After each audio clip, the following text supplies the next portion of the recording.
All right, hey everybody, welcome on into the Delmarva Sports Insider, your only live and local show dedicated to giving you all local sports all the time. I'm Sports Director Brandon Bossert. What's up, it's your Philly sports anchor Devin J. Martin. Welcome to the show. We got a lot to talk about tonight. Basketball and more basketball. Yeah, basketball and wrestling. You know what? Last week, the Governor's Challenge really showed us a lot about a lot of our local teams. We don't see Delaware and Maryland going head-to-head with each other. We saw a lot of great matchups that showed us some strengths and weaknesses for a lot of teams, and now we get to get back into playing in-state competition. Right, yeah, because, you know, it's more interesting to see how the different state schools match up with each other, but it's also something that, hey, that's not how you win a championship. Right. You got to be able to beat the people from your own conference and your own state at the end of the day. So let's go up to Delaware, start with the first state. They had some really good games on the hardwood this week, Brandon. Yeah, we're going to start with our game of the night up in Camden. Caesar Rodney taking on Cape Henlopen. These two schools have pretty good basketball programs this year. Yeah, they sure Under do. the radar, I would say. And the Riders are looking more and more like a serious team that we have to take them as in the Henlopen. And, you know, over the past few weeks, and tonight was no different. Now, the Vikings are trying to avoid a 5-game losing streak tonight, and they don't start out too hot either. You see the good ball movement. Khalil Kemp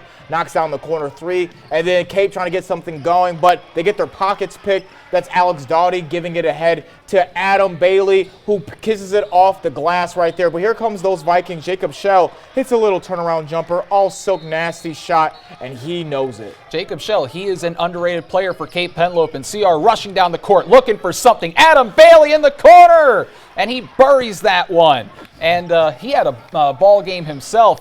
Kept the hot hand the second half, gets out on the wing, and times up that 3 ball. But the Vikings keep this thing close. Time winding down the third. That's Jordan Downing, hits it at the buzzer.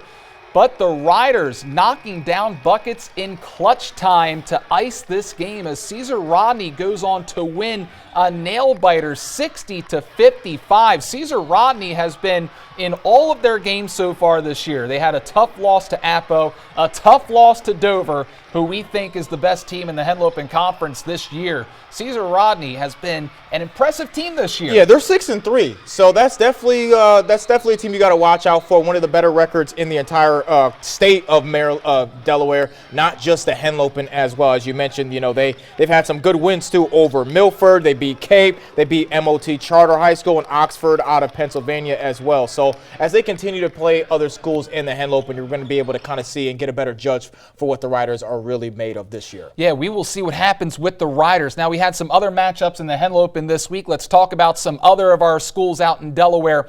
First, we're going to start in Georgetown from last night. Tech and Central. This one didn't have the prettiest ending, but the game was phenomenal. Isaiah Ayers was a monster for Tech, 29 points. Now, we saw this Tech team in the Gov Challenge defeat Pocomoke and Y-High pretty handily.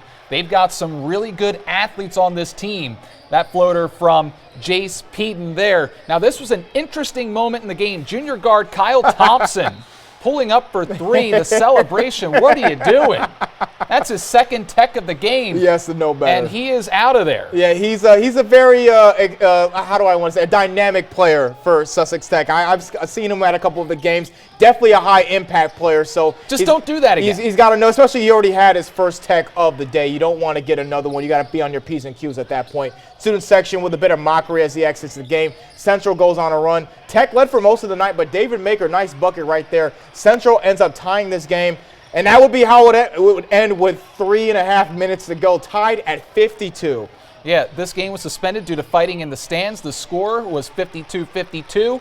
And according to information that we have obtained, let's take a look at this video from last night. Sussex Tech basketball saying they suspended the whole game. Would not say if there was any plans to resume. And here's the tape from last night. This video is courtesy of Sussex Central Athletics YouTube page. So this is with 4 minutes and 20 seconds remaining in the game. A fan would have to be escorted out of the gym after he ran onto the court. Yeah, there was a delay of game for a while before this actually happened. Central was ahead by 5 at this point. Now just 1 minute goes by in game action. You're going to see the crowd start to stand up on the near side here because of a skirmish in the stands. At that point, the referees get together. They put their hands up. They say, that's it.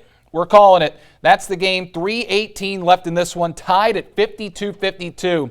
And you're going to see players and you're going to see some fans up in the stands putting their hands up saying, why? Why did this have to happen? So I have a quick answer for that. At first, I would agree with them that they should have been able to kick out the fans and finish the rest of the game. But once you see other fans going onto the court, that just creates an unsafe environment for the kids. Right. So, yeah, fans ruining the experience last night for everyone else out there, and this game ends in a tie. We're being told to move along here. So here was a game that was a show-me game, really. Laurel on a 4-game losing streak did not put their best foot forward last week. Yeah, not at the Gov Challenge. They definitely had some tough losses. Yeah, and now they get Woodbridge. Laurel's offense was impressive. Khalil Burton with the basket in the paint.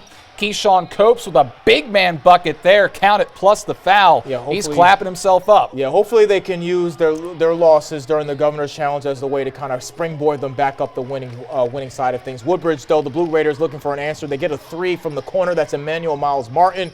And then look at the ball movement from the Bulldogs. Asante Loughlin fouls through. Nice cutter. Flies right through for the bucket. Bulldogs get back in the win column, beating Woodbridge in a score of 79-67. Yeah, Laurel has a young team. They will be getting better as the season goes on. I believe that in the talent that they have a lot of young players. Yeah. It's going to be difficult to put together a winning team right after you lose a ton of senior leaders like they had last year. Yeah. So watch out for Laurel as we go down the stretch in the Henlopen South. We've got some more final scores from this week.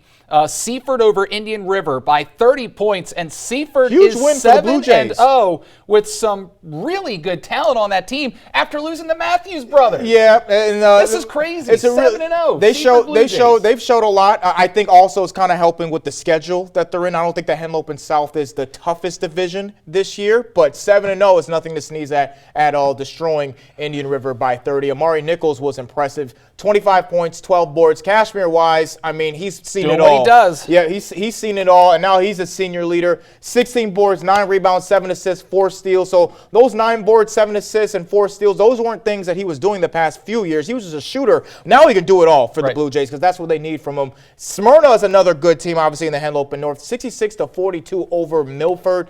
Smyrna has won 5 of their last 6. Their only loss to Decatur in the Governor's Challenge. I think it sucks that the Delaware teams get their records counted based on the Governor's Challenge, but the Maryland teams don't. I think they should. All the teams should have their records impacted by the Governor's Challenge. Those are actual games that they're playing. You know what, Smyrna? 5 out of 6 wins. Your only loss was to Decatur in overtime. That's impressive. Obi Coleman was great as well, helped out by 2 bright sophomores, Logan Shaw and Maurice Kilgo. Smyrna is going to sneak up on some people. Yeah, they got some size. They are a good team. Early College defeats Delmar 39-23. Early College 5-3 so far. Looking pretty good. And then obviously Seaford and Lake to come next. Dover destroying Polytech by 86-33. They're looking like the true contenders that we thought they were. We'll see what happens tomorrow when they face Sanford. Yeah, that's going to be a tough game. And obviously their only loss so far is to Decatur in the Governor's Challenge, so they're undefeated in Delaware.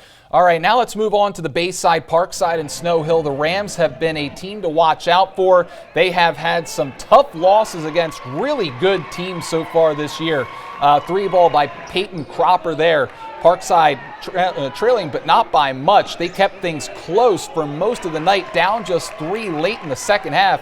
And Parkside, I've been impressed with them so far They're playing teams very well, but Snow Hill, they're the team that's obviously the most improved in the Bayside. The offense struggled to get going at times, but once they got their rhythm on underneath them, their wings, the wind underneath their wings, they were able to get things going. Obviously, Parkside held them to just 52 points. Damar Brunson dropping in the 3, and then Xavier Dix is a menace in the paint with his great defensive effort. Snow Hill, though, their lead would grow, and Jaden Hudson was the star of the show once again for the Eagles. 22 points to lead all scorers. He obviously had 1,000 points last week, or his career. He reached his career 1,000-point milestone in the Governor's Challenge. Snow Hill wins by a dozen over a frisky Parkside team. Yeah, so now let's go to the Bayside and start with the Tribe here. Some other final scores on a pretty bad losing streak right now, falling to Crisfield 62-59 and Pocomoke 71-66 last night. So the Tribe at 4-3, and their schedule only gets tougher from here as they face Chincoteague and then they'll face Decatur and Bennett coming up next week. Yeah, so that's going to be a tough trial. Yeah, that Decatur game on Monday, Bennett is on Thursday, and that Decatur team, I mean, they're beating even the top teams in the Henlopen, so they haven't lost at all. They dominated Pocomoke earlier this week by 24 points. I think Decatur's true competition might be one or two other teams, definitely Snow Hill, maybe another team in the Bayside, maybe, in my opinion, but we will see how that goes as the season goes on. And then obviously going up to the the Bayside North Bayside, Cambridge, also undefeated. Now, they did lose during the Governor's Challenge, but as I said, doesn't count if you're a Maryland team. So Cambridge is 6-0, and they took care of Queen Anne's by 24 points. And Queen Anne's, I think, in my opinion, second best team in the Bayside North. That's their only loss on the year, and they beat who might be the third best team in the Bayside North, destroying Easton as well. So that's a really good win for Queen Anne. So, Brandon, that leads us to who are our top 5 teams in the Bayside. That you see that list right there. Queen Anne's is number 5, Bennett's number 4, Cambridge number 3, Snow Hill number 2, Decatur number 1. We definitely debated back and forth between who's our fifth. I think we have the same top 4. Yep, we have the same top 4. I've got Decatur at number 1, Snow Hill at number 2, Cambridge at number 3. But you know what? You could flip-flop Snow Hill and Cambridge South Dorchester. They are very evenly matched in that Solid. 1A. Yeah. At number 4, I've got Bennett. I think you've got a clear top 4 teams in the Bayside right now. And then I have Pocomoke right now. I like what Pocomoke's got going on for them. Jameer Roberts is a really good player for them. They've got some solid talent. It's a shame that Keandre Nixon left Pocomoke, or else we would see where they would be right now. Maybe they would be the Snow Hill of the Bayside South right now. But I like think that Pocomoke right too, now you can't argue with the top 3 being Decatur, Snow Hill, and Cambridge. Yeah, absolutely. Especially Cambridge. They're dominating the North right now. There's no one in the Bayside North that's on their level at all. At least Decatur can have some challenge with Snow Hill. So if they match up or when they match up this season, that's probably going to be the game of the year in the Bayside. All right, that'll do it for the A block. We're calling our first time out. Hey, before that, make sure to join the discussion and let us know, who do you think are the top teams in the Bayside? Let us know on our social media pages right now. All right, when we come back, Parkside Wrestling with an emphatic win tonight. We're hitting the mats. Coming up next. It's Denham Perkins with Dover High Basketball, and you're watching Delmarva Sports Insider.